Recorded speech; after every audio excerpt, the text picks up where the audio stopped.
પ્રભુ ઈસુ ખ્રિસ્તના નામમાં આપ સર્વને પ્રેમી સલામ.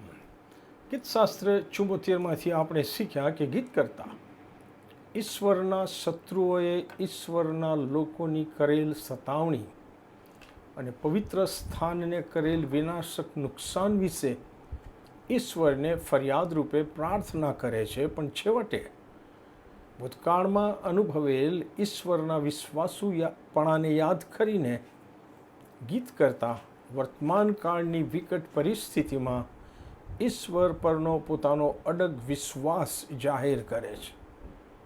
કલમ 18-23 ગીત કરતા વિશ્વાસથી પોતાની પ્રાર્થના ચાલુ રાખે છે અને ઈશ્વરને સહાયને માટે વિવિધ વિનંતીઓ કરે છે. હું કેવળ વાંચીશ. હે ઈશ્વર, તમે ઉઠો, તમારા પોતાના પક્ષની હિમાયત કરો. હે યહોવા, શત્રુઓએ મેણા માર્યા છે અને મૂર્ખ લોકોએ તમારા નામની નિંદા કરી છે. તેનું સ્મરણ કરો. તમારા હોલાનો જીવ હિંસક પ્રાણીઓને સોંપી ન દો. તમારા ગરીબ લોકોને તમે હંમેશા ભૂલી ન જાઓ. તમે કરાર પર ધ્યાન રાખો, કેમ કે જગતના અધર્મરૂપી અંધકારવાળા ભાગો બળાત્કારથી ભરપૂર છે. દુઃખીઓને ફજેત કરીને પાછા હટાવતા નહીં. દીનો તથા દરિદ્રીઓ તમારા નામનું સ્તવન કરે. હે ઈશ્વર, તમે ઉઠો, તમારા પોતાના પક્ષની હિમાયત કરો. મૂર્ખ માણસ આખો દિવસ તમને મેણા મારે છે, તે યાદ કરો.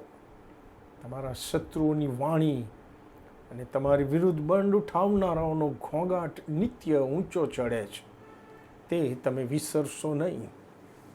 ગીતશાસ્ત્ર 74માં ગીત કરતાએ કરેલ પ્રાર્થનામાંથી શીખવા મળે છે કે આપણે વર્તમાન પરિસ્થિતિની સમસ્યાઓ આપણી વિચારસરણી પર હાવી થઈને આપણા વિશ્વાસને નુકસાન ના કરે તેની આપણે કાળજી રાખીએ. હા, હૃદય ખોલીને પ્રાર્થના કરીએ, આપણી પરિસ્થિતિ ઈશ્વરને જણાવીએ, પણ એ પ્રાર્થનામાં ફરિયાદ કરતાં ઈશ્વર પરનો આપણો વિશ્વાસ વધારે પ્રગટ થાય તે અતિ આવશ્યક છે. આમેન.